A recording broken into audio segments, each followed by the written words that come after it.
Kalungkutan ay lagi na lang, kasiyahan ay minsan lang makamtan. O buhay,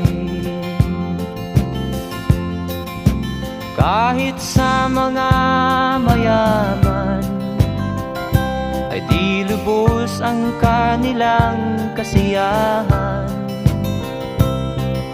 Sa buhay ng mahirap ay gayon din, lalo pat kay dami mong mga utang.